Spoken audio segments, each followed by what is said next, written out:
আর দক্ষিণা দে।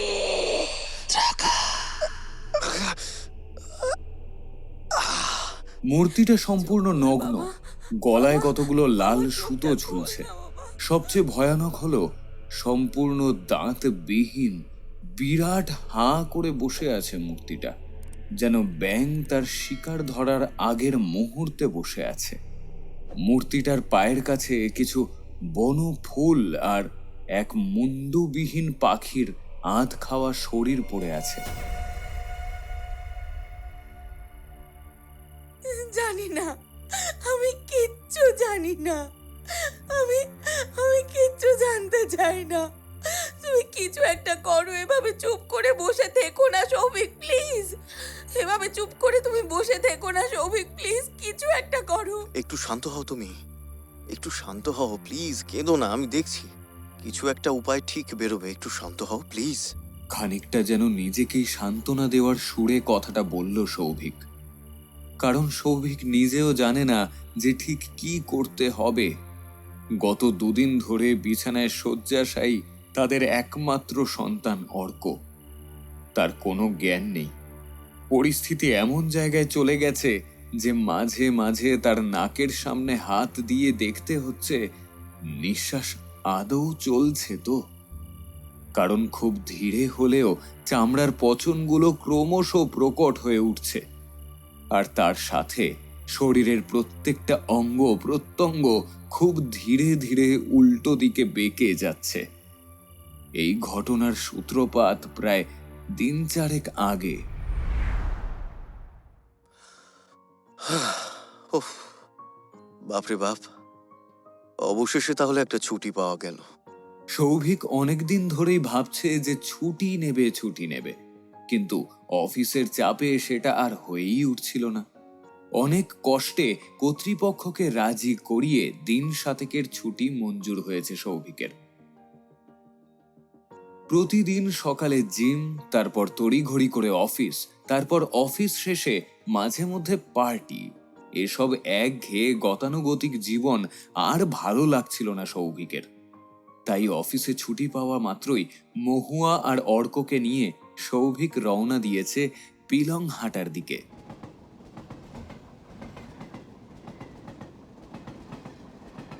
পিলংহাটা উত্তর পূর্ব ভারতের অখ্যাত এক জায়গা, সেইভাবে এখনো টুরিস্ট স্পট হয়ে ওঠেনি, অথচ সাধারণ প্রাকৃতিক দৃশ্যে পরিপূর্ণ একটা স্থান।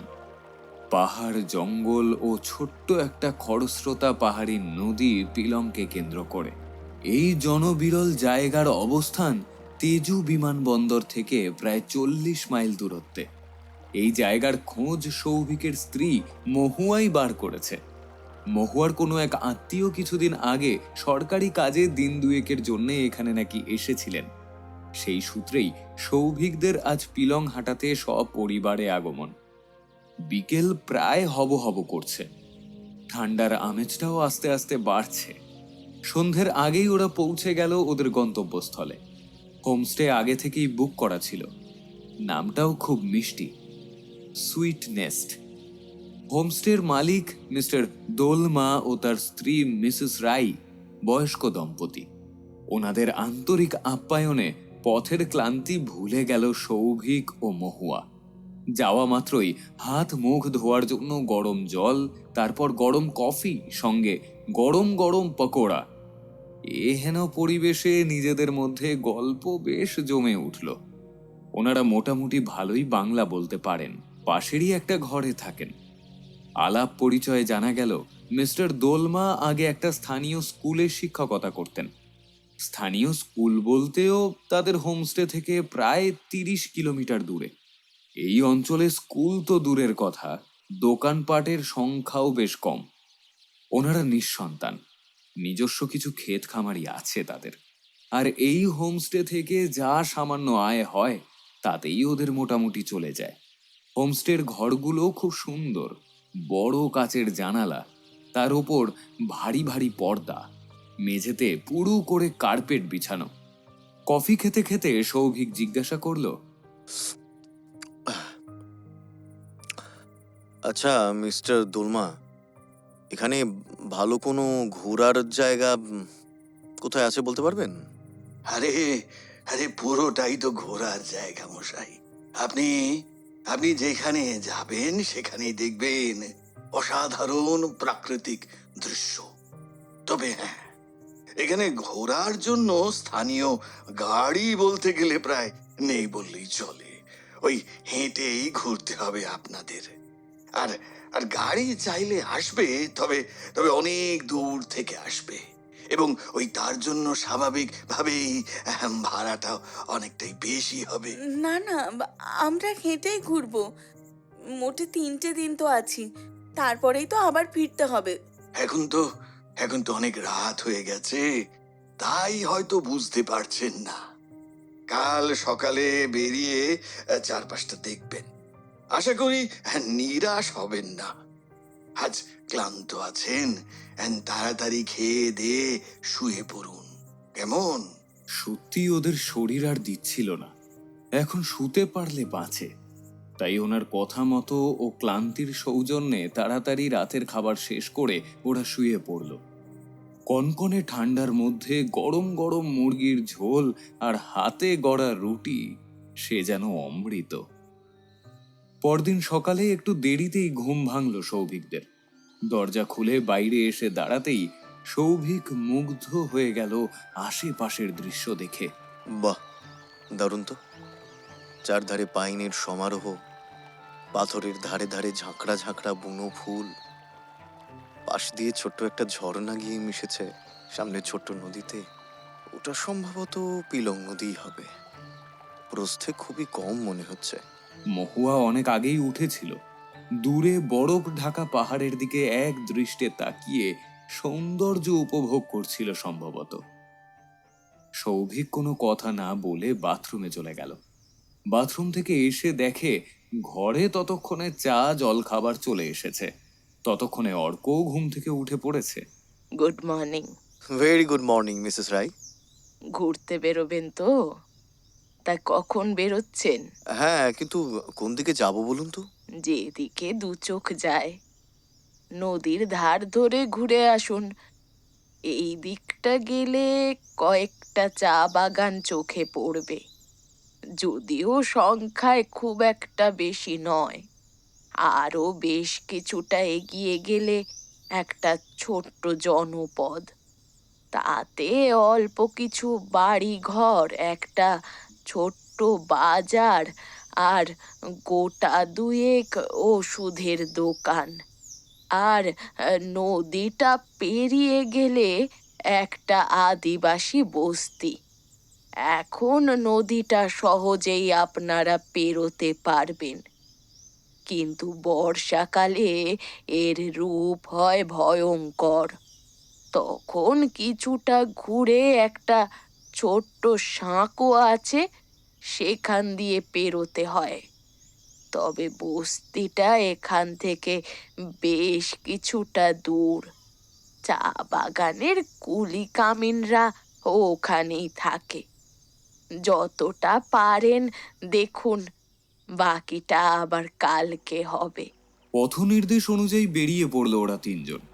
অর্কর ইচ্ছে প্রথমেই নদীতে যাবে। অগত্যা সপরিবারে পা বাড়ালো সেদিকে। নদীতে জল সত্যিই কম, গোড়ালির সামান্য ওপরে। স্রোতও সেই রকম বেশি নয়। অর্ক, বাবা বেশি দূরে যায় না বাবা, তাড়াতাড়ি ফিরে এসো। নদীতে বেশ কিছুক্ষণ লাফালাফি করে পাথর কুড়িয়ে সৌভিকরা পা বাড়ায় আদিবাসী বস্তির দিকে। বস্তিতে যাওয়ার পথটা বেশ নির্জন, একটা পায়ে হাঁটা ছোট্ট পাথুরে পথ। যেতে যেতে খানিকটা ক্লান্ত হয়ে পড়ে মহুয়া। কি গো, খানিকটা বিশ্রাম নিলে তো একটু ভালো হতো বলো। সৌভিকও যেন মনে মনে তাই চাইছিল। ওরা দুজনেই একটু জিরিয়ে নেওয়ার জন্য থামলো। কিন্তু অর্ক ছেলে মানুষ, সবে ক্লাস 6-এ পড়ে। ওর অফুরন্ত উৎসাহ।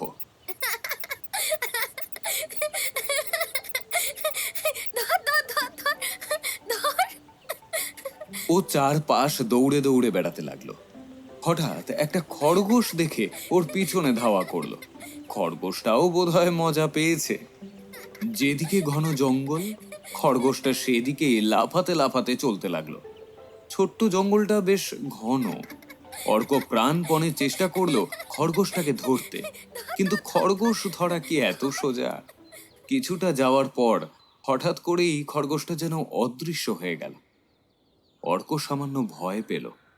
বাবা মার অজান্তে অনেকটাই চলে এসেছে সে। ফিরতে গিয়েই দেখলো সামনে একটা বড় পাথরের ওপর 2-3 রকমের ফল রাখা আছে। ও, খরগোশটা তাহলে এগুলোর লোভেই এসেছিল। যাই, এটা বরং নিয়ে যাই, মাকে দেখাতেই হবে। অর্ক হাতে করে একটা ফল নিয়ে ফিরতে লাগলো।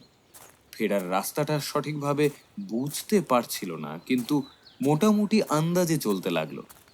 অল্প কিছুক্ষণ বাদে জঙ্গল থেকে বেরিয়ে এসে মা বাবাকে দেখতে পেল সে, কিন্তু বেশ কিছুটা দূরে, অর্থাৎ যেখান দিয়ে ঢুকেছিল ঠিক সেখান দিয়ে বেরোয়নি অর্ক। সৌভিক এবং মহুয়াও খানিকটা অধৈর্য হয়ে উসখুস করছিল। কে জানে ছেলেটা কোন দিকে গেল। মা মা, দেখো, একটা ফল পেয়েছি। মহুয়া দেখে অর্কর হাতে একটা বাতাবি লেবু, সেটাও আবার কয়েকদিনের বাসি বলেই মনে হচ্ছে। কি হচ্ছে এটা কি অর্ক? বাড়িতে তো তুমি ফল খেতে চাও না কই, অথচ এখানে জঙ্গল থেকে তুমি কি একটা ছাতার মাথা কুড়িয়ে এনেছো? ফেলে দাও ওটা, ফেলে দাও। আহা, ছেলে মানুষ তো অমন করছো কেন? যাও বাবা, ফেলে দাও ওটা। হোটেলে ফিরে ভালো করে হাত ধুয়ে নিও, কেমন? অর্ক বাধ্য ছেলের মতো ফেলে দিল সেটা। মাকে তো সে চেনে, নইলে সারা দিন চলবে এই নিয়ে। বিকেলে যখন ঘুম ভাঙল সৌভিকের, তখন সন্ধে প্রায় হয়ে এসেছে। দুপুরে ফিরে খাওয়া দাওয়া করে সেই যে শুয়েছে, তারপর ঘন্টা 3 ঘুম। এখন শরীরটা ঝরঝরে লাগছে। মহুয়া বসে বসে চুল বাঁধছে, অর্ক শুয়ে ঘুমোচ্ছে। বাথরুম থেকে চোখ মুখ ধুয়ে সৌভিক যখন ঘরে ঢুকলো, মহুয়ার চুল বাঁধা শেষ। মিসেস রাই তখন চা আর চিকেন পকোড়া নিয়ে ঘরে ঢুকেছেন। এই কনকনে ঠান্ডায় বেশ জিভে জল আনা খাবার। অর্ক তখনও শুয়ে আছে। বাবু, এই বাবু, উঠে পড়, উঠে পড়ো বাবু। কি রে, খাবি না? অর্ক ঘুম তো নয়, যেন কুম্ভকর্ণ। বাবু, ও শোনা বাবা আমার, উঠে পড়ো, উঠে পড়ো, এরকম করে না। কি রে অর্ক, খাবি না তুই? এই অর্ক, এই, আরে এবার তো উঠে পড় বাবা, এরম করে না বাবা, ওঠো, এত ঘুমোয় না। বলতে বলতে মহুয়া খাটের কাছে গিয়ে মৃদু ধাক্কা দিল অর্ককে। অর্ক, অর্ক, অর্ক, অর্ক, কেন, কি হলো অর্ক? সৌভিক, সৌভিক, সৌভিক, তাড়াতাড়ি এসো, দেখো অর্ক উঠছে না। কি হলো অর্ক? অর্ক, একটু জোরে ধাক্কা দাও। এত উপদেশ না দিয়ে একবার নিজে এসে দেখো না। দাঁড়াও, দেখছি। বলতে বলতে সৌভিক এসে অর্কর গায়ে হাত দিয়েই একটু থমকালো। গাটা কি ঠান্ডা ঠান্ডা মনে হচ্ছে না? সেটা কি বাইরের ঠান্ডার জন্য? সৌভিক একবার নিজের কপালে হাত রাখল, কিন্তু ঠিক বুঝতে পারল না। পরক্ষণেই পাশে বসা মহুয়ার কপালে হাত দিয়ে দেখল, না, ঠিকই তো আছে। তাহলে আচ্ছা, আচ্ছা, কি হয়েছে বলো তো? ঠিক বুঝতে পারছি না, জানো তো। দ্রুত অর্কর নাকের কাছে হাত রাখল সৌভিক। না, নিঃশ্বাস তো চলছে, কিন্তু সেটাও মনে হচ্ছে সামান্য ধীর গতিতে। সৌভিক নিজেই উঠে একটা জলের বোতল নিয়ে তার থেকে জল ঢেলে অর্কর চোখে মুখে ছেটাতে লাগলো, কিন্তু অর্কর দিক থেকে কোনো রকম সাড়া পেল না। একই রকম ভাবে নির্জীব হয়ে শুয়ে রইল অর্ক। সৌভিক, আমার না মনে হচ্ছে অর্কর মনে হয় জ্ঞান হারিয়েছে, ছেলেটা আমার সেন্সলেস হয়ে গেছে। এটা কি বেশি জ্বরের জন্য? কোনোদিন দেখিনি জ্বর হলে গায়ের তাপমাত্রা কমে যায়। তাহলে, তাহলে কি, কি হয়েছে? কি গো, এখন উপায় কি, কিছু তো বলো। দেখছি, তুমি বরং একটা কাজ করো, তুমি এখানে বসো একটু, আমি ওনাদেরকে ডাকি। বলেই দ্রুত পায়ে সৌভিক বেরিয়ে গেল মিস্টার দোলমাকে ডাকতে। 5 মিনিটের মধ্যেই সৌভিক, মিস্টার দোলমা এবং মিসেস রাই ঘরের মধ্যে ঢুকে এলেন। ওনাদের চোখে মুখে ও উৎকণ্ঠার ছাপ স্পষ্ট। কি আহ, কি হয়েছে ওর? ঠিক বুঝতে পারছি না, বিকেল থেকেই এরকম। এখানে কোনো ডাক্তার পাওয়া যাবে? হ্যাঁ হ্যাঁ, একজন একজন অবসরপ্রাপ্ত ডাক্তার আছেন, কাছেই কাছেই থাকেন। ওনাকে একবার দেখানো যায়? হ্যাঁ, চলুন চলুন দেখা যাক কথা বলে। ঝড়ের গতিতে ঘর থেকে বেরিয়ে গেলেন সৌভিক ও মিস্টার দোলমা। প্রায় আধ ঘন্টা বাদে ডাক্তারবাবুকে নিয়ে ওনারা ফিরলেন। অর্ককে ভালো করে পরীক্ষা করেও সেরকম কিছুই পেলেন না ডাক্তারবাবু। গম্ভীর মুখে মাথা নাড়তে নাড়তে বললেন, দেখুন, আমি তো সেরকম কিছু বুঝতে পারছি না। শরীরের তাপমাত্রা সামান্য কম, যেমন আপনি বললেন ঘন্টা দুয়েক আগে ছিল। পালস একটু কম, শ্বাস প্রশ্বাসও একটু ধীরেই চলছে, কিন্তু অজ্ঞান কেন না সেটা বুঝতে পারছি না। আপনারা বরং যত তাড়াতাড়ি সম্ভব হাসপাতালে ভর্তি করার ব্যবস্থা করুন। আচ্ছা, কাছাকাছি হাসপাতাল কোথায় আছে? আর হাসপাতালে ওকে নিয়ে যাবই বা কিভাবে? এখানে গাড়ি কোথায়? আমার তো আমার তো কিছু মাথাতেই ঢুকছে না, আমার মাথা কাজ করছে না সৌভিক। হুম, এখান থেকে প্রায় 30 কিলোমিটার দূরে তিত্রা বলে একটা জায়গা আছে, সেখানে একটা ছোট হাসপাতাল আছে।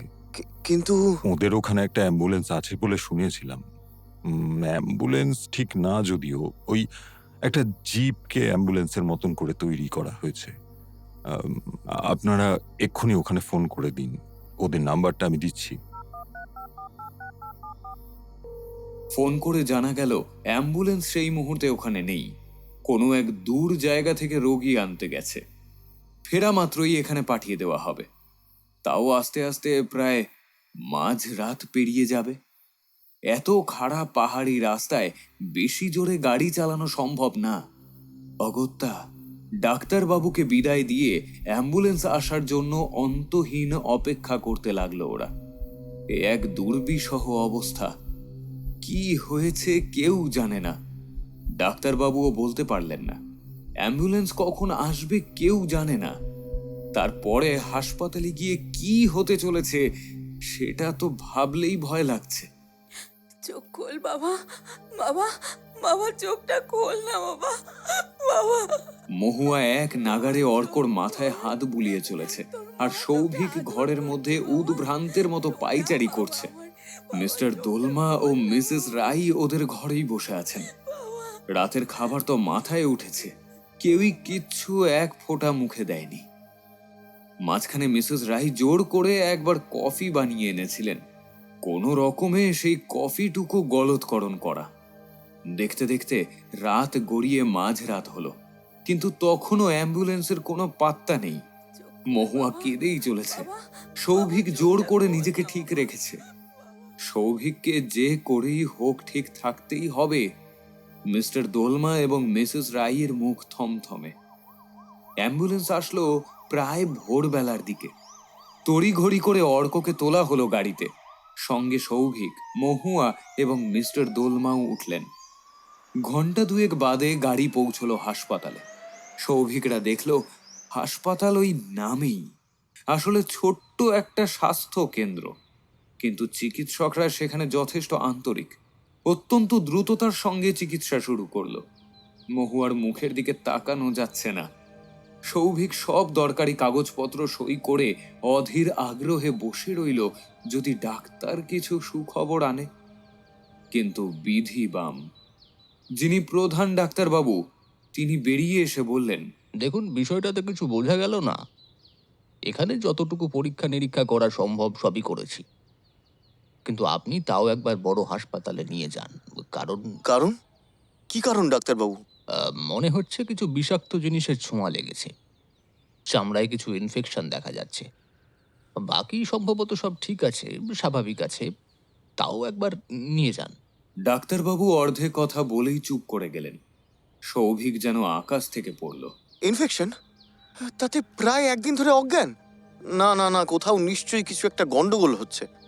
বড় নার্সিংহোমে নিতে গেলে কম করে এখান থেকে 5 ঘন্টার জার্নি। অর্ক এই শরীরে সেই ধকলটাকে নিতে পারবে? কিন্তু উপায়ই বা কি? অগত্যা সেই অ্যাম্বুলেন্স করেই ওরা চারজন আবারও রওনা দিল নার্সিং হোমের দিকে। চোখ খোল বাবা, বাবা, বাবা চোখটা খোল না বাবা। সারা রাস্তা মহুয়া পাগলের মতো প্রলাপ বকে চলেছে। খুবই স্বাভাবিক, মায়ের একমাত্র সন্তান। সন্ধ্যের দিকে ওরা পৌঁছলো নার্সিং হোমে। এমার্জেন্সিতে ঢুকিয়ে দরজা বন্ধ করে দিলেন ডাক্তাররা। কিছুক্ষণ পরে বেরিয়ে এসে বললেন, একটা খারাপ খবর আছে, পেশেন্ট এখন কোমায়। কি বলছেন কি আপনি ডক্টর?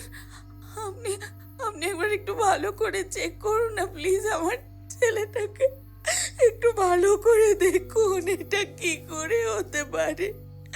আমার আমার ছেলেটা, আমার জল জ্যান্ত ছেলেটা।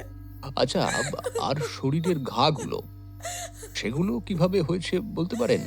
বিশ্বাস করুন, আমরা কিচ্ছু জানি না ডাক্তারবাবু। কাল দুপুরে খাওয়ার পর থেকে সেই যে শুয়েছে, আর তারপর থেকে ওঠেনি আমার ছেলে। খুবই আশ্চর্যের বিষয়। এরকম কেস তো আমি ডাক্তারি জীবনে আগে আর কখনো দেখিনি। সৌভিক আর মহুয়া হতভম্বের মতো ডাক্তারের মুখের দিকে তাকিয়ে রইল। আচ্ছা, আপনারা কি আর একটা জিনিস লক্ষ্য করেছেন? ওর হাত পাগুলো সামান্য যেন উল্টো দিকে বেঁকে রয়েছে, তাই না? কই, সেটা তো লক্ষ্য করিনি। হয়তো খেয়াল করেননি বা বুঝতে পারেননি। ঠিক আছে, আপনারা অপেক্ষা করুন, আমরা দেখছি। মিস্টার দোলমা বেশ কিছুক্ষণ ধরে খানিকটা দূরে গিয়ে কারোর সঙ্গে ফোনে কথা বলছিলেন। এবার মোবাইলটা হাতে নিয়ে সৌভিকের কাছে এসে বললেন, একটু কথা বলুন। আপনার বৌদি আপনার সঙ্গে একবার কথা বলতে চাইছে। হ্যালো, হ্যাঁ বলুন। আপনার দাদার কাছ থেকে কিছুটা শুনলাম, কিন্তু আমার কেন যেন মনে হচ্ছে ব্যাপারটা ঠিক স্বাভাবিক নয়। স্বাভাবিক নয় মানে? হট করে 24 ঘন্টার মধ্যে এই রকম পরিস্থিতি হয় নাকি? আমি আগেও এই রকম ঘটনা এখানে 1-2 বার শুনেছি লোক মুখে। তাহলে আপনি কি বলতে চাইছেন? আপনারা বরং একবার গংলুর সাথে দেখা করুন। গমলু? হ্যাঁ, যাকে আপনারা চলতি কথায় বলেন জানগুরু। খুবই গণ্যমান্য লোক এবং বিশেষ কিছু ক্ষমতার অধিকারী। আপনি একবার বৌদির সঙ্গে কথা বলুন, আমার মনে হয় সেটাই ভালো হবে। হতভম্ব হয়ে দাঁড়িয়ে রইল সৌভিক। কোথায় মহানগরের নাগরিক সভ্যতা, আর কোথায় এই দুর্গম উত্তর পূর্ব ভারতের জানগুরু। কিন্তু এদিকে ডাক্তাররা তো কোনো আশার আলোও দিতে পারছে না। মহুয়া ততক্ষণে মিস্টার দোলমার কাছে সব কিছু শুনে নিয়েছে। শোনার পর মহুয়া প্রায় ঝাঁপিয়ে পড়ল সৌভিকের ওপর। তুমি এখানে দাঁড়িয়ে আছো? যাও শিগগিরই ওনার সঙ্গে যাও। আমি এখানে হাসপাতালে আছি, যা যা করা সম্ভব আমরা সব করব, সব করতে হবে। একটু পরে খানিকটা আনমনেই বলল মহুয়া, সন্দেহটা আমার আগেই হয়েছিল জানো তো। কিছু একটা অস্বাভাবিক তো হয়েছে বটে, কিছু তো হয়েছে। এ কথা শোনার পর সৌভিকের মনে যাও বা দ্বিধা ছিল পুরোপুরি চলে গেল। সৌভিক যেন বাস্তবের মাটিতে এসে দাঁড়ালো। জায়গাটা কত দূর? কতক্ষণ লাগবে যেতে? জায়গাটার নাম এলং। এখান থেকে আরো 40 কিলোমিটার দূরে। যে রাস্তায় এসেছি সেই রাস্তাতে অনেকটা যেতে হবে। তারপর সেই 10 কিলোমিটার পুরো খাড়াই জঙ্গলের রাস্তা, আর সেই রাস্তাও ভালো না। তবে একটাই সুবিধে, এখানে গাড়ি পাওয়া যাবে। এখানে বেরোলে ঘন্টা 4 বা 5-এর মধ্যে ফিরে আসা যাবে। তাহলে চলুন এক্ষুনি বেরোনো যাক, আর সময় নষ্ট করাটা ঠিক হবে না। মহুয়ার সঙ্গে অতি প্রয়োজনীয় দু একটা কথা বলে দুজনেই দ্রুত পায়ে বেরিয়ে গেল। মিস্টার দোলমা যেমন বলেছিলেন ঠিক তেমনই হলো। এলং যাওয়ার গাড়ি পাওয়া গেল, যদিও ভাড়াটা খুবই বেশি। কিন্তু এই অবস্থায় ভাড়ার চিন্তা কেউই করে না, বিশেষ করে সন্তানের বাবা তো নয়ই। রাস্তা ক্রমশ খারাপ হচ্ছে, দুপাশে ঘন জঙ্গল এবং খাড়া চড়াই। একবার মহুয়ার ফোন আসলো, অর্কর অবস্থা ক্রমশ আরো খারাপের দিকে চলেছে। একটা জায়গায় গিয়ে গাড়িটা থেমে গেল। মিস্টার দোলমা বললেন, এলং এসে গেছি, এবার খানিকটা হেঁটে যেতে হবে আমাদের। গাড়ি থেকে ওরা দুজনে নেমে দাঁড়ালো। জায়গাটা একেবারেই নির্জন। প্রায় বিকেল হয়ে এসেছে। প্রচণ্ড জোরে হাওয়া বইছে। আকাশের অবস্থাও তেমন ভালো না, ঘন করে মেঘ করে এসেছে। দেখে মনে হয় যখন তখন বৃষ্টি নামতে পারে। অল্প কিছুটা রাস্তা এগোতে একটা ছোট্ট কুঠির চোখে পড়ল ওদের। আপনি আপনি একটু উঠে দাঁড়ান, আমি বরং ভেতরটা দেখে আসি। চাপা গলায় কথাগুলো বলে মিস্টার দোলমা ঘরের দিকে এগিয়ে গেলেন। সৌভিক মনে মনে ভাবতে লাগলো, কোথাও ভুল করছি না তো? এর থেকে কলকাতায় নিয়ে যাওয়ার চেষ্টা করলেই বোধহয় ভালো হতো। আহ, কিন্তু এই অবস্থায় অর্ককে এই শরীরে কলকাতায় হাসপাতালে নিয়ে যাওয়া তো একটা বিরাট রিস্ক। ভাবতে ভাবতেই মিস্টার দোলমা ঘর থেকে বেরিয়ে এলেন। আসুন আসুন, উনি ভেতরে আছেন। সসংকোচে কুঠিরের মধ্যে প্রবেশ করলেন মিস্টার দোলমা ও সৌভিক। কুঠিরের ভিতরটা প্রায় অন্ধকার। ঘরের এক কোণে একটা বড় প্রদীপ জ্বলছে, আর সেই প্রদীপের পাশে বসে আছেন একজন মাঝ বয়সী মানুষ। তার পরনে অদ্ভুত রং বেরঙের পোশাক, গলায় অনেকগুলো রঙিন পুঁতির মালা, মাথায় বেশ কয়েকটা জট পাকানো বিনুনি, মুখে অসংখ্য বলি রেখা তার। মিস্টার দোলমা গংলুকে দুর্বোধ্য ভাষায় কিছু বললেন, সম্ভবত স্থানীয় ভাষা। সব শুনে উনি কিছুক্ষণ তাকিয়ে থাকলেন সৌভিকের দিকে। সৌভিকের ভিতরটা কিরকম অস্বস্তি লাগতে লাগলো। উনি এক দৃষ্টে সৌভিকের দিকে তাকিয়ে আছেন। তারপর দুর্বোধ্য ভাষায় কিছু জিজ্ঞাসা করলেন। উত্তরও দিলেন মিস্টার দোলমা। গংলু একটা কয়লার খণ্ড নিয়ে ঘরের মধ্যে একটা সুন্দর চৌকোনো পাথরের ওপর একটা অদ্ভুত নকশা আঁকলেন। নকশাটা দেখতে অনেকটা যেন একটা পঞ্চপ্রদীপের মতো। তার উপর 5টা মানুষের হাড়, এবং সেই হাড়ের ওপর দাঁড়িয়ে আছে একটা জল ভর্তি কলসি। তারপর কয়লার খণ্ডটা দরজার ভিতর দিয়ে দূরে ছুঁড়ে ফেলে দিয়ে ধীরে ধীরে উচ্চারণ করলেন, দ্রাকা? দ্রাকা মানে? বলেই সৌভিক অসহায় দৃষ্টিতে মিস্টার দোলমার দিকে তাকালেন। গংলু তো এক বর্ণ বাংলা বোঝেন না। মিস্টার দোলমা জিজ্ঞাসু দৃষ্টিতে গংলুর দিকে তাকালেন। গংলু দুর্বোধ্য ভাষাতে মিস্টার দোলমাকে এক নাগাড়ে অনেক কিছু বলে গেলেন। বলা হয়ে গেলে মিস্টার দোলমা সৌভিকের দিকে ঘুরে বসলেন। সৌভিক উৎকর্ণ হয়ে শুনতে লাগলো। উনি বললেন এই অঞ্চলে অতি জাগ্রত এক লৌকিক উপদেবীর মহিমা ছড়িয়ে আছে। আমরা যেখানে যেখানে এসেছি, যেমন ওই তিত্রা, পিলংহাটা, এলং এবং ওই আরো বিস্তীর্ণ এলাকা নিয়ে এই উপদেবীর দাপট। স্থানীয় আদিবাসীরা এনাকে দেবী রূপে পূজা করে। শ্রাবণ মাসের প্রথম অমাবস্যায় এনার পূজা অনুষ্ঠিত হয়। এই পূজার নিয়মও ভিন্ন। যে কোনো ফল এনাকে নিবেদন করা হয় এবং সেই ফলে মাখানো হয় পাখি বলির রক্ত। আদিবাসীরা বিশ্বাস করে এই দেবীকে প্রসন্ন রাখলে এই দেবী সব বিপদ আপদ থেকে তাদেরকে রক্ষা করেন। কিন্তু এই দেবী বড় নির্মম। কোনো কারণে এই দেবী যদি কারোর ওপর কুপিত হন, তাহলে সেই ব্যক্তি প্রথমেই জ্ঞান হারায়। সারা গায়ের চামড়ায় কুষ্ঠরোগীর মতো ঘা হয় এবং ক্রমে ক্রমে শরীরে ধনুষ্টঙ্কার রোগের উপসর্গ দেখা দেয় এবং 48 ঘন্টা পরে অবধারিত মৃত্যু। সম্ভবত অর্ক এই দেবী দ্রাকার রোষে পড়েছে। দ্রাকার রোষ? চকিতে সৌভিকের মনে পড়ে গেল নদীর পাড়ে অর্কের হাতে একটা ফল দেখেছিল বটে। মিস্টার দোলমাকে সে কথা জানাতে মিস্টার দোলমা গংলুকে সেই কথা বললেন। গংলু শুনে ধীরে ধীরে মাথা নেড়ে মিস্টার দোলমাকে কিছু একটা বললেন। মিস্টার দোলমার অনুবাদ থেকে যা বোঝা গেল সেটা হলো, গত পরশু ছিল শ্রাবণ মাসের প্রথম অমাবস্যা। অর্ক ভুল করে সেই নিবেদিত ফল নিয়ে চলে এসে দ্রাকার রোষে পড়েছে। কিন্তু এর কি কোনো প্রতিকার নেই? গংলুর কথাগুলো মিস্টার দোলমা অনুবাদ করে যেতে লাগলেন। অবশ্যই আছে, অবশ্যই। দেবী এমনিতে খুব দয়ালু।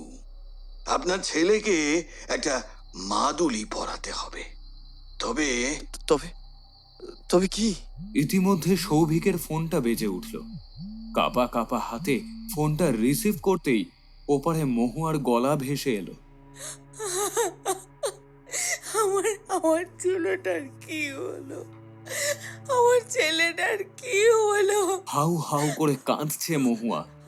অনেক কষ্টে যেটুকু উদ্ধার করা গেল সেটা হলো অর্কর অবস্থা ক্রমশ অবনতি হচ্ছে। শরীর ক্রমশ শীতল হচ্ছে। শরীরের পচনগুলো ক্রমশ ধীরে ধীরে প্রকট হচ্ছে এবং শরীর সম্পূর্ণরূপে উল্টো দিকে বেঁকে গেছে, যেটার উল্লেখ কাহিনীর প্রথমেই করা হয়েছে। ডাক্তার মোটামুটি জবাব দিয়ে দিয়েছে। আমি রাজি। বলুন আমায় কি করতে হবে। যে কোনো মূল্যে আমি আমার ছেলেকে মৃত্যুর মুখ থেকে ফিরিয়ে আনবই। বলুন। বেশ, তবে ওই মাদুলিটাকে আপনার বুকের রক্ত দিয়ে ধৌত করতে হবে। এটা তো কোনো ব্যাপারই না। দরকার পড়লে আমি আমার বুকের সব রক্ত দিয়ে দেবো আমার ছেলের জন্য। তবে আসুন, আসুন আমার সঙ্গে। এ কথা বলে গংলু ঘরের পিছন দিকের দরজা খুলে আরো একটা ছোট্ট ঘরে প্রবেশ করলো। সেই ঘরে একটা বেশ বড় প্রদীপ জ্বলছে, আর তার সামনে ছোট্ট একটা মূর্তি, কিন্তু ভয়াবহ। মূর্তিটা এক অতি বয়স্ক মহিলার, যার 4 হাঁটু এক হয়ে গেছে, মাথা সম্পূর্ণ ন্যাড়া, চোখে মুখে ভয়ঙ্কর ক্রূরতা। মূর্তিটা সম্পূর্ণ নগ্ন, গলায় কতগুলো লাল সুতো ঝুলছে। সবচেয়ে ভয়ানক হলো সম্পূর্ণ দাঁতবিহীন বিরাট হাঁ করে বসে আছে মূর্তিটা, যেন ব্যাঙ তার শিকার ধরার আগের মুহূর্তে বসে আছে। মূর্তিটার পায়ের কাছে কিছু বন ফুল আর এক মুন্ডুবিহীন পাখির আধ খাওয়া শরীর পড়ে আছে। গংলু মূর্তিটার সামনে ষষ্ঠাঙ্গে প্রণাম করল। দেখা দেখি সৌভিকরাও তাই করল। তারপর গংলু শুরু করলো দুর্বোধ্য মন্ত্র উচ্চারণ। তারপর পকেট থেকে ছোট্ট একটা ছুরি বার করে সৌভিকের হাতে দিয়ে বলল নিজের বুকটা চিরে রক্ত বার করতে।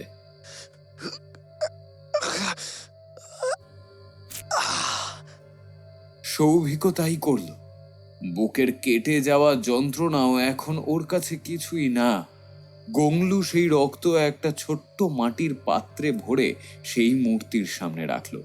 তারপর আবার শুরু করলো দুর্বোধ্য মন্ত্রোচ্চারণ। তারপর ঘরের কোণা থেকে একটা ছোট্ট ঝোলার মধ্যে থেকে একটা মাদুলি বার করলো। সেই মাদুলি রক্তের মধ্যে চুবিয়ে আবার শুরু হলো পুজো।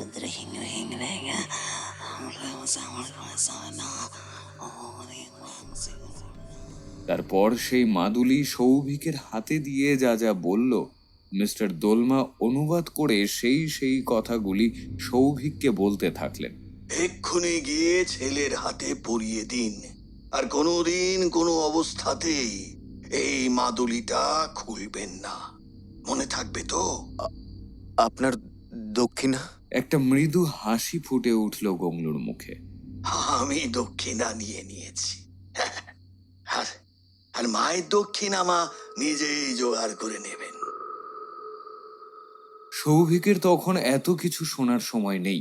মাদুলি নিয়েই মিস্টার দোলমার সঙ্গে পড়ি কি মরি করে গাড়ির দিকে এগোতে লাগলো। গাড়িও যতটা দ্রুত সম্ভব নিচের দিকে নামতে লাগলো। তখন রাত হয়ে গেছে। বেশি জোরে গাড়ি চালানো সম্ভব না, কিন্তু ড্রাইভার অত্যন্ত দক্ষ। যতটা ভাবা গিয়েছিল তার আগেই হাসপাতালে পৌঁছল ওরা। ইতিমধ্যে মহুয়ার বেশ কয়েকবার ফোন এসে গেছে।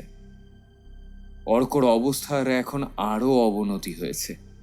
ডাক্তারেরা মেডিকেল বোর্ড বসিয়েছেন, কারণ এই রকম অদ্ভুত রোগ তারা এর আগে কখনো দেখেননি। অর্ককে ভেন্টিলেশনে দেওয়া আছে। সৌভিক সেই অবস্থাতেই তাবিজ নিয়ে ঢুকতেই হতচকিত হয়ে দাঁড়িয়ে পড়ল। অর্ক সম্পূর্ণরূপে ধনুকের মতো বেঁকে গেছে। দেখে মনে হচ্ছে কাত হয়ে ধনুরাসন করছে। সৌভিক কোনো রকমে মাদুলিটা নিয়ে অর্কর গলায় পরিয়ে দিয়েছে। এতক্ষণে সৌভিকের শরীর ছেড়ে দিয়েছে, আর কিছু করার নেই, এবার অপেক্ষা।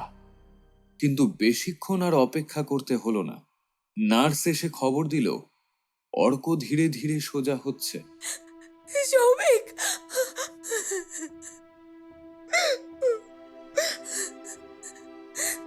খবরটা শুনে মহুয়া আর সৌভিক একে অপরকে জড়িয়ে ধরল। মিস্টার দোলমাও তখন উত্তেজিত। অল্প কিছুক্ষণের মধ্যেই অর্কর জ্ঞান ফিরে এলো। চামড়ার ক্ষতগুলো তখন ধীরে ধীরে মিলিয়ে যাচ্ছে। ডাক্তাররাও অবাক, তারা এরকম কেস জীবনে দেখেননি। অল্প কিছুক্ষণের মধ্যেই অর্ক সম্পূর্ণ সুস্থ হয়ে উঠল। ঈশ্বরের উদ্দেশ্যে, দ্রাকার উদ্দেশ্যে এবং গোমলুর উদ্দেশ্যে প্রণাম জানিয়ে ওরা তাড়াতাড়ি হাসপাতাল থেকে বেরিয়ে পড়ল। পরের দিন ভোরবেলায় বিমানের টিকিট পাওয়া গেল। মিস্টার দোলমাকে কৃতজ্ঞ চিত্তে বিদায় জানিয়ে ওরা কলকাতার দিকে রওনা হলো।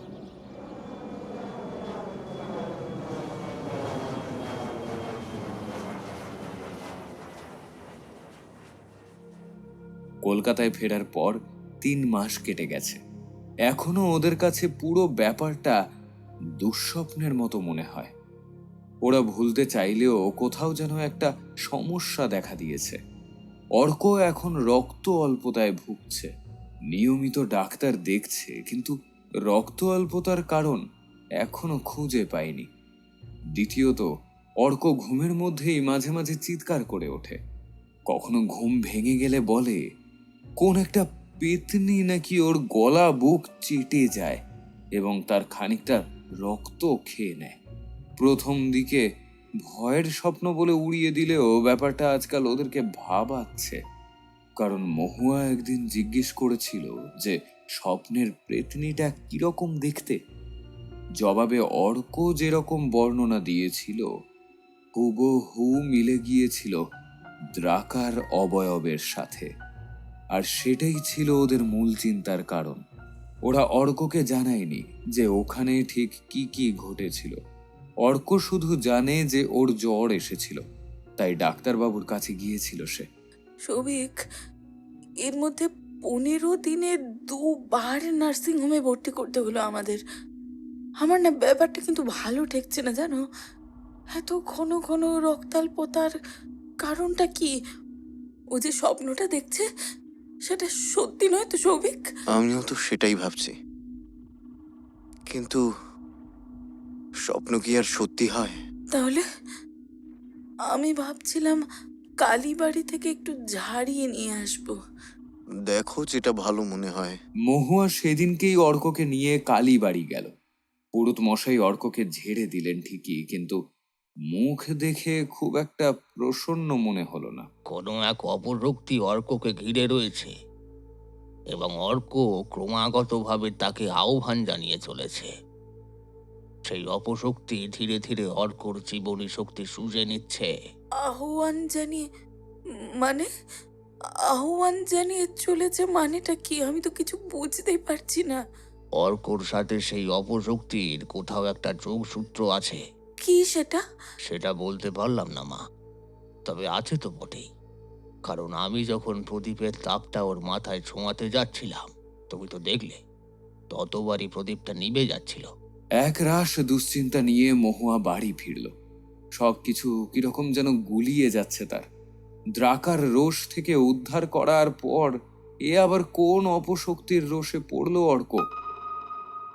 ভাবতে ভাবতে হঠাৎ করে ত্রিপাঠী স্যারের কথা মনে পড়ল। মহুয়াদের কলেজে এইচওডি ছিলেন। এখন অবশ্য অবসর নিয়েছেন, কিন্তু মহুয়াকে খুব স্নেহ করতেন। মহুয়ার বিয়েতে ওনার নিমন্ত্রণও ছিল, কারণ মহুয়া ওনার কাছে প্রাইভেট পড়তো। লৌকিক অলৌকিক দেবদেবী নিয়ে চর্চা করা ওনার নেশা ছিল। কিন্তু এতদিন পর কিভাবে যোগাযোগ করবে? যদিও মহুয়ার কাছে স্যারের ফোন নম্বর আছে, তবুও একটু কিন্তু কিন্তু করছিল। অবশেষে সব দ্বিধা ঝেড়ে স্যারকে ফোন করলো সে। ভাগ্য ভালো, পরিচয় দেওয়াতে স্যার একটু পরেই মহুয়াকে চিনতে পারলেন।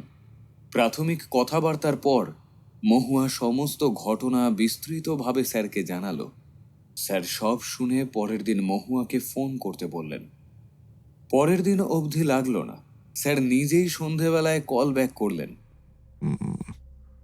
শোনো মহুয়া, তোমরা যে বলছো দ্রাকা, দ্রাকা কোনো উপদ্বীপই নয়। এ হলো উত্তর পূর্ব ভারতের এক অপশক্তির আধার। চলতি কথায় যাকে তোমরা পিশাচ বলো, এর উল্লেখ তোমরা কোনো তন্ত্রে পাবে কি না না তা আমার জানা নেই। তাই এর প্রতিকারও আমার জানা নেই, কারণ তন্ত্র আমার সাবজেক্ট নয়। এই পিশাচ বা দ্রাকা সূক্ষ্ম দেহে জীবন্ত মানুষের থেকে রক্ত পান করে। আর এর রক্তপানের পদ্ধতি হলো, যেমন করে ব্যাঙ জিভ দিয়ে শিকার ধরে মুখের মধ্যে ঢোকায়, সেরকম ভাবেই শিকারের উপর জিভ চালনা করে। আর সেইভাবেই শিকারের শরীর থেকে রক্ত দ্রাকার শরীরে প্রবেশ করে। গৌড় সম্ভবত দ্রাকার পূজারী। দ্রাকাকে সন্তুষ্ট করার জন্য তোমাদের কাছে পাঠিয়েছে। কিভাবে পাঠালো স্যার? খুব সম্ভবত ওই মাদুলির মাধ্যমে। মাদুলিটা এক্ষেত্রে চুম্বকের মতন কাজ করছে। মাদুলিটা যার কাছে থাকবে দ্রাকা তার থেকেই রক্ত পান করবে। মাদুলিটা যদি ফেলে দিই? মনে হয় না ব্যাপারটা এত সহজ হবে, কারণ মাদুলিটা দেওয়াতে অর্ক সুস্থ হয়েছিল। তার মানে অর্ক সত্যিকারেই দ্রাকার রোষে পড়েছিল। তাই মাদুলিটা খুলে ফেললে হয়তো অর্কর ক্ষতি হবে বেশি। তবে এখনো তো ভালো কিছু হচ্ছে না। তোমরা চেষ্টা করে দেখতেই পারো। আর আমার যা ধারণা, মাদুলিটা সম্ভবত কাউকে স্বেচ্ছায় ধারণ করতে হয়, যেমন তুমি স্বেচ্ছায় অর্ককে দিয়েছিলে। উনি আরো অনেক কথা বলে গিয়েছিলেন, কিন্তু আর কিছু মহুয়ার মাথায় ঢোকেনি। কিন্তু এর থেকে পরিত্রাণের উপায় বা কি? এতদিন যাকে দেবী ভেবেছিল সে কিনা পিশাচ। যাকে এতদিন জানগুরু ভেবেছিল সে কিনা শয়তানের উপাসক। সৌভিকের সঙ্গে দীর্ঘক্ষণ নিষ্ফল আলোচনার পর ওরা ঠিক করলো যে মাদুলিটা আপাতত খুলে ঠাকুরের আসনে রাখা হবে। যেমন ভাবনা তেমন কাজ। যদিও মাদুলিটা খোলার সময় দুজনেই খুব চিন্তিত ছিল, কিন্তু আপাতত এটা ছাড়া তো আর উপায় নেই। এরপরে সপ্তাহখানেক গেল, অর্কর আর কোনো শারীরিক সমস্যা হয়নি। ওদের মনে দুশ্চিন্তা আস্তে আস্তে দূর হচ্ছিল। যখন ওরা ভেবেছিল যে আর কোনো চিন্তা নেই, ঠিক তখনই একদিন রাত্রে মহুয়া বাথরুমে গেছে। হঠাৎ করে জানালার কাছে খুট করে একটা শব্দে কৌতূহল বশত মহুয়া জানলার দিকে ঘাড় ঘোরায়। আর যা দেখে তাতে নিমেষের মধ্যেই শির দাঁড়া দিয়ে যেন বরফ গলা জল নেমে গেল। ঠিক জানলা জুড়ে একটা বৃদ্ধা মহিলা মাকড়সার মতো করে বসে আছে। মুখটা হা করা এবং ধীরে ধীরে বলছে, আমার দক্ষিণা দে। মহুয়ার তীব্র চিৎকারে সৌভিক এক ছুটে ঘুম ভেঙে দৌড়ে আসে বাথরুমে। দেখে মহুয়া বাথরুমে একা দাঁড়িয়ে ঠক ঠক করে কাঁপছে।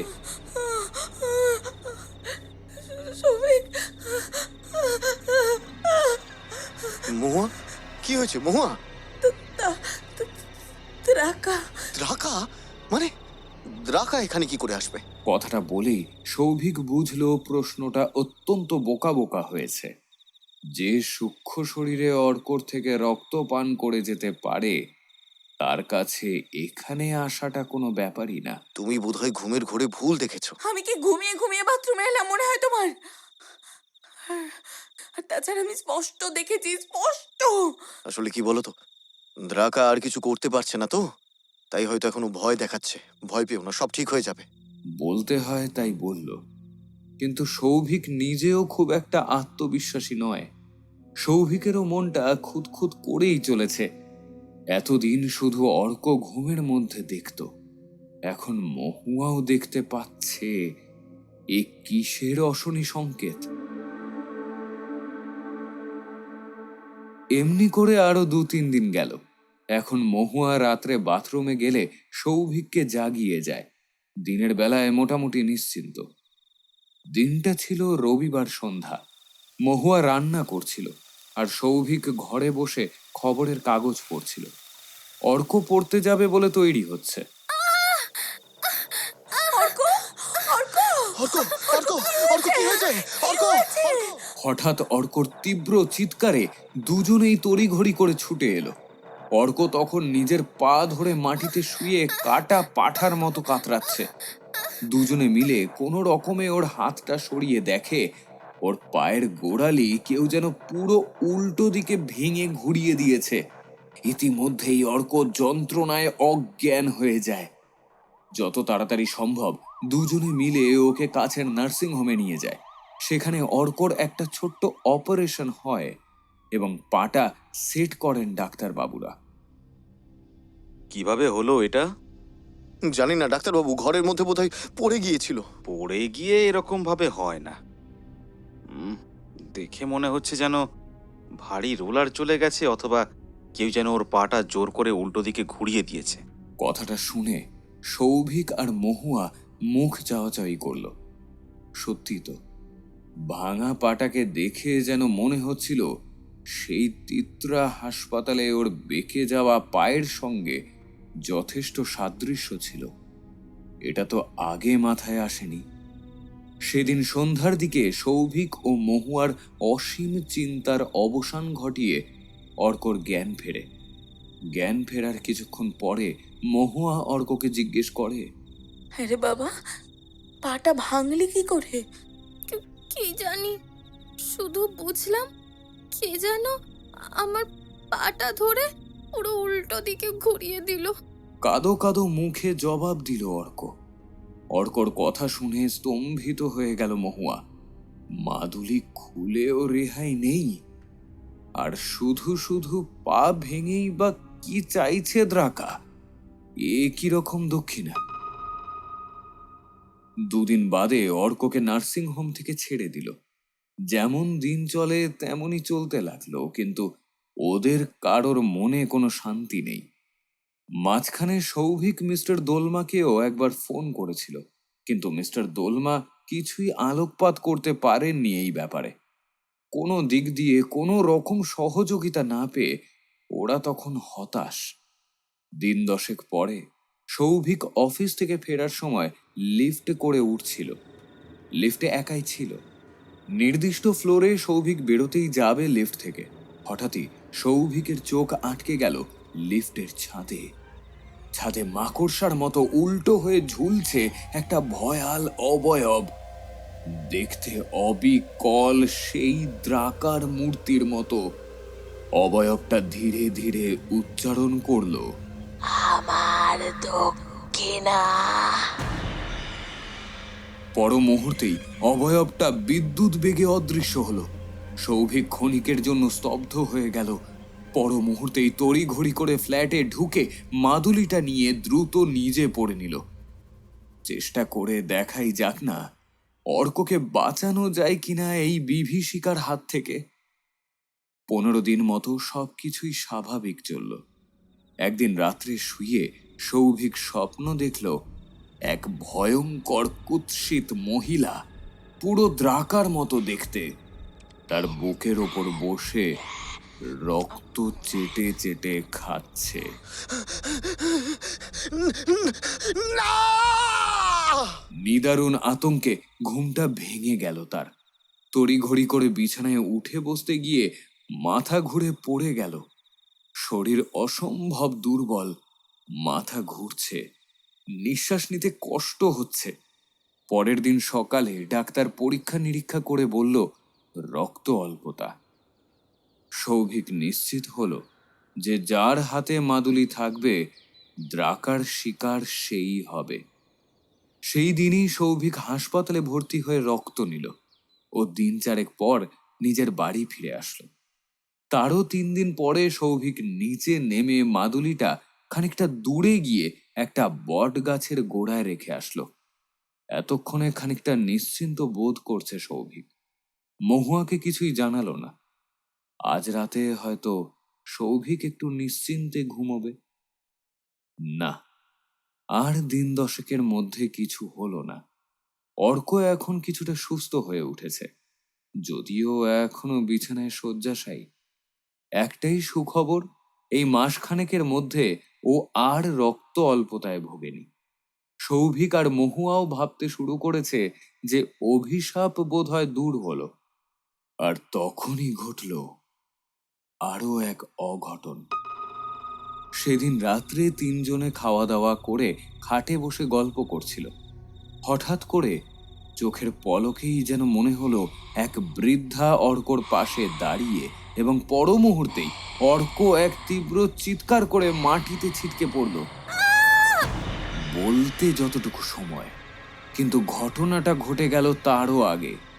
সৌভিক ও মহুয়া দুজনেই চরম আতঙ্কের সঙ্গে লক্ষ্য করলো অর্কর হাতের কনুই সম্পূর্ণ ভেঙে উল্টো দিকে ঘুরে গেছে। অর্ক পরিত্রাহী এক চিৎকার করেই জ্ঞান হারালো। অর্ককে ওই অবস্থায় দেখে মহুয়াও আর নিজের স্নায়ুর ওপর নিয়ন্ত্রণ রাখতে পারল না। মহুয়াও ধীরে ধীরে জ্ঞান হারালো। সৌভিক কিভাবে মহুয়া আর অর্ককে নিয়ে সেদিন হাসপাতালে পৌঁছলো সে কাহিনী একমাত্র শুধু সেই জানে। তার আর বিস্তারিতভাবে বিবরণ দিচ্ছি না। এই যাত্রায় মহুয়ার জ্ঞান ফিরে আসলেও অর্ককে নিয়ে চলল জমে মানুষের টানাটানি। অস্থি বিশেষজ্ঞ, স্নায়ু বিশেষজ্ঞ, ট্রমা কেয়ার ইত্যাদি ঘুরে দিন 15 পরে অর্ক বিপদ মুক্ত হলো। মহুয়াকেও একবার সাইকিয়াট্রিস্ট দেখাতে হলো। মহুয়া মানসিকভাবে সম্পূর্ণ বিপর্যস্ত। খালি খালি ও দ্রাকাকে দেখতে পায়।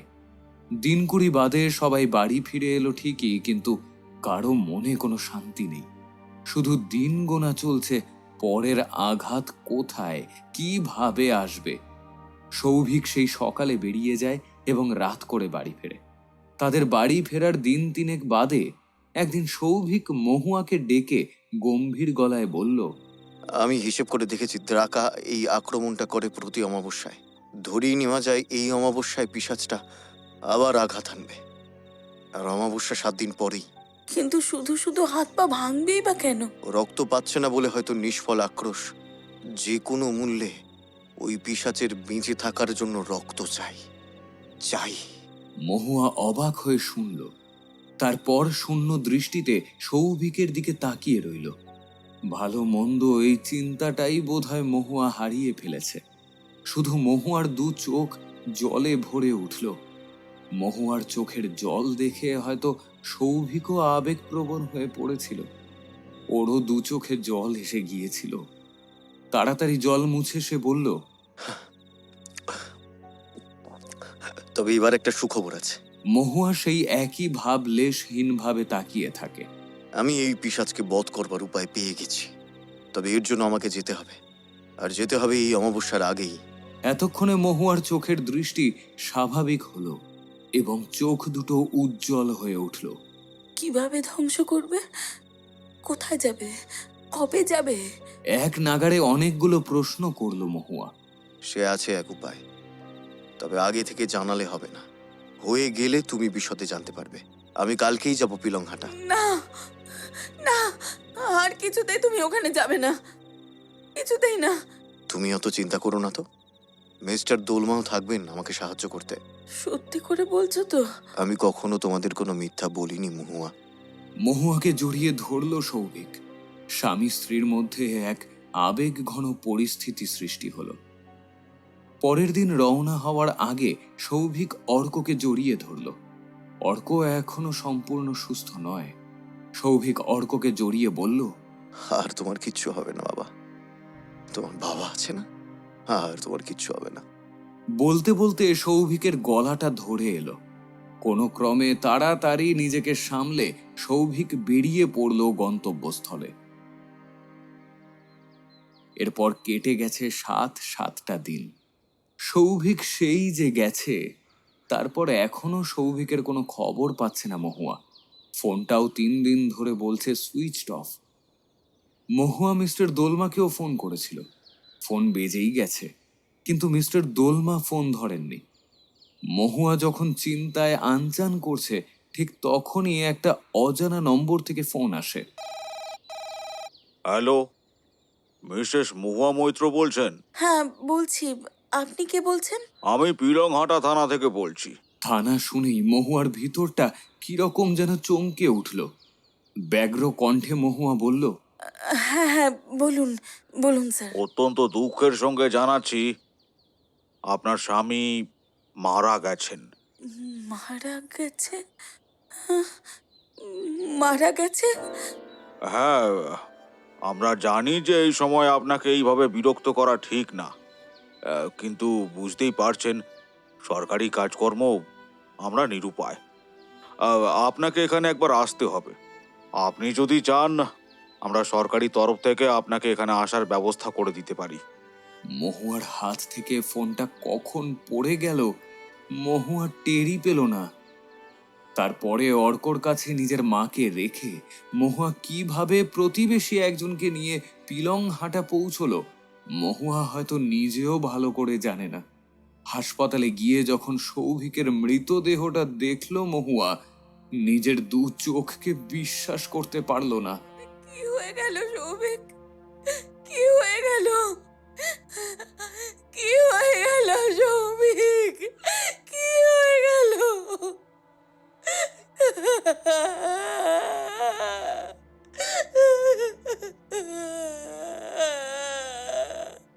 কেউ যেন প্রবল আক্রোশে সৌভিকের সুঠাম চেহারাটা পুরো দুমড়ে মুচড়ে একাকার করে দিয়েছে।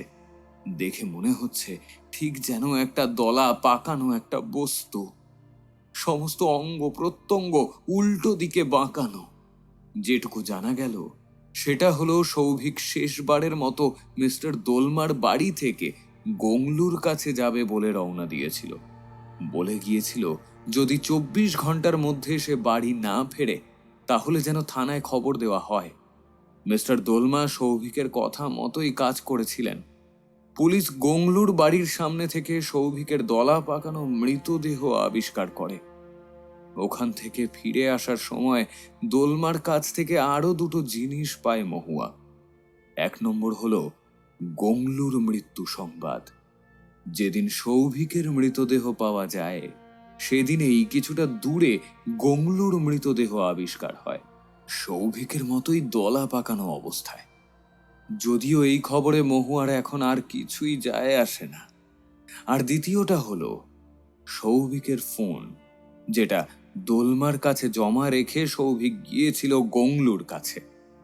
মহুয়া আর জিজ্ঞাসা করলো না যে তিনি কেন ফোন ধরছিলেন না, কারণ মহুয়া এখন সব প্রশ্নের ঊর্ধ্বে। প্রথমবার কি মনটা নিয়ে এখানে এসেছিল, আর এইবার কি মনটা নিয়ে ফিরে যাচ্ছে। অর্কর সামনে কি মুখে দাঁড়াবে মহুয়া? কলকাতায় ফিরে সৌভিকের পরলৌকিক কাজ সেরে মহুয়া সৌভিকের ফোনটা অন করলো। ফোনটা অন হতেই দেখলো অনেকের অনেক রকম সোশ্যাল মিডিয়ার মেসেজ, আর সৌভিকের একটা লম্বা ভয়েস মেসেজ মহুয়ার জন্যে। তোমাদের সঙ্গে সম্ভবত আমার আর কোনোদিনও দেখা হবে না।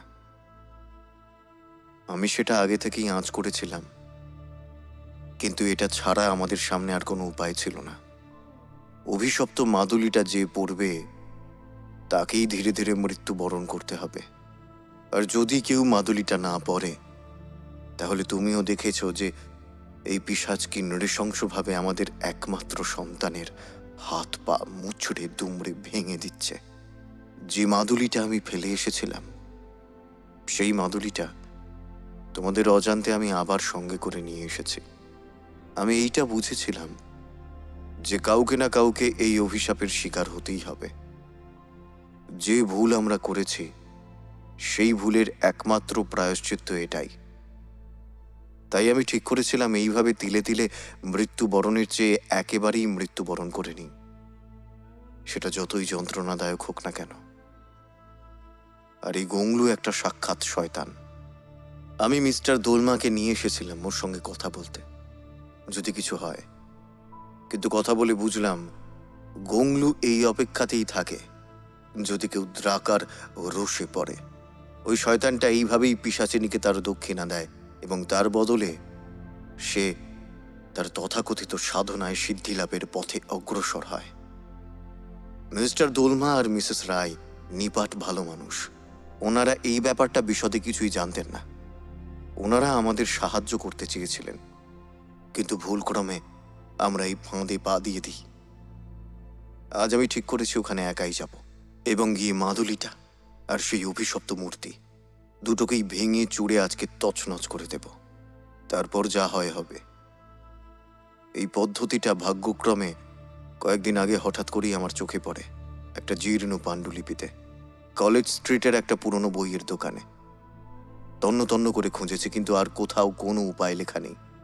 আর আমার হাতে কোনো সময়ও ছিল না, কারণ আসন্ন অমাবস্যায় ও আবার আমাদের অর্কর ওপর কোনো আঘাত আনবে, ওর কোনো অঙ্গ ভেঙে দেবে। কি জানে, হয়তো এইবার ওর ঘাড়ের দিকেই ওর নজর পড়ত। ফোনটা মিসেস রাইয়ের কাছে রেখে গেলাম।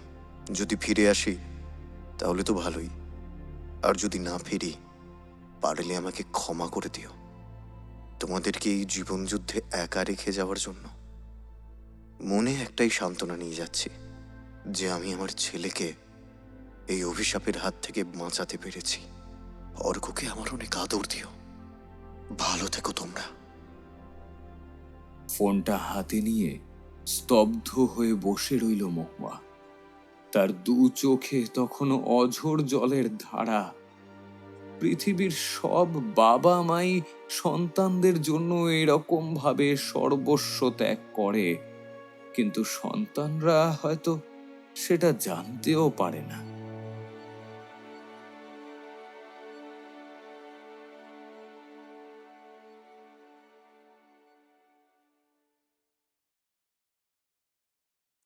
নমস্কার, আপনারা শুনছিলেন সম্রাট রায়চৌধুরীর কলমে দ্রাকার দক্ষিণা। এই গল্পটির উপসংহার একটু অন্যরকম। পিতামাতা তার সন্তানের জন্য সর্বস্ব ত্যাগ করে থাকে, এমনকি তাদের জীবন পর্যন্ত। কেমন লাগলো আপনাদের এই গল্পটি? আমাদের কমেন্ট বক্সে কমেন্ট করে জানাতে ভুলবেন না। আপনাদের একটি লাইক, একটি শেয়ার, একটি হাইপ আমাদের এই প্রচেষ্টাকে আরও অনেকের কাছে পৌঁছে দিতে পারে। সঙ্গে থাকুন, শুনতে থাকুন অভিশপ্ত অশ্বমেধ, কিছু গল্প, কিছু ঘটনা। নমস্কার, শুভরাত্রি।